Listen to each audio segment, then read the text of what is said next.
Good morning दोस्तों। सुबह सुबह हम लोग देखे कि कल रामगढ़ में थोड़ा हंगामा हो गया है और यूपी की नेता, भाजपा की नेता आके पैसा बांट रही हैं और लोगों को लालच दे रही हैं। अगर कोई वीडियो बना रहा है बिहार का आदमी तो उसका मोबाइल छीन रही हैं। उनके बॉडीगार्ड जो यूपी पुलिस के हैं वो बिहारियों को गोली मारने की धमकी दे रहे हैं, जिसका जवाब सुधाकर सिंह ने बहुत सही तरीके से दिया। और हम बिहारी कोई मजाक नहीं है। कल तक तो हमको बिहार से बाहर मारा जा रहा था, बिहार से बाहर गाली दिया जा रहा था।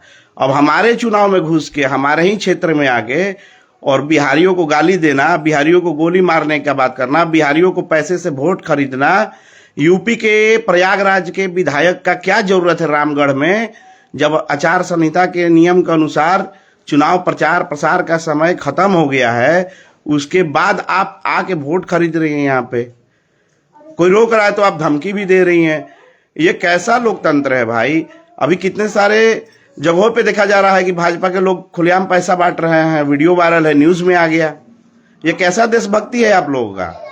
अभी सबसे बड़ी बात ये है कि कल तक बिहारियों को एनडीए सरकार बिहार से बाहर मार रही थी, धमकी दे रही थी, गाली दे रही थी। अब बिहार में घुस के गोली मारने की धमकी भी दे रही है और वोट भी खरीद रही है। इतनी दमंगई बिहारियों के साथ एनडीए सरकार में अब बिहार में भी हो रहा है।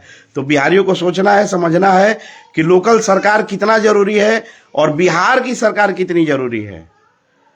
रामगढ़ ही नहीं, जो भी हमारा क्षेत्र है यूपी से सटा हुआ, वहां पर बाहरी विधायक का इस तरीके से आना और करना बहुत गलत बात है। बिहारियों को अपने मान सम्मान के लिए अपने बिहार के नेता तेजस्वी यादव को वोट देना चाहिए और इस एनडीए सरकार को जवाब देना चाहिए। वैसे भी 20 सालों से हम लोग बाहर में लात जूता और गाली ही खा रहे हैं इन्हीं के सरकार में। ये रोज कहते हैं कि हम अब सुधार देंगे, अब सुधार देंगे।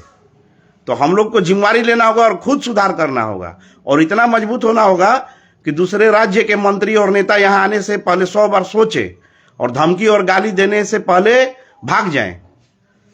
चलिए, धन्यवाद। वोट दीजिए और दबा के दीजिए और बदलाव कीजिए बिहार में।